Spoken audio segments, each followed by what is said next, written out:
యోసేపు పారిపోయి పాపానికి అంగీకరించలేదు కాబట్టి దేవుడి కొరకు స్థిరమైన మనసు కలిగిన వ్యక్తి అని రాయబడింది. సో ఇందుకు ఈ శోధన ఎందుకు వచ్చిందంటారు? శోధన దేవుడి చిత్తం చేయుటకే. చెవులు కొట్టి దేవుని కనపడదామా ప్రియమిత్రులారా?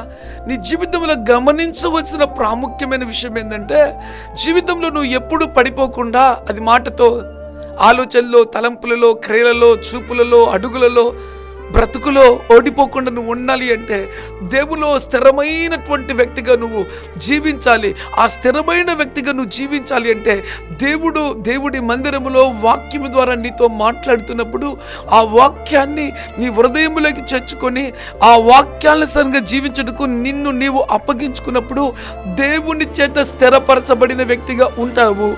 నిన్ను కదలియడం ప్రపంచంలో ఎవరి తరం కూడా కాదండి.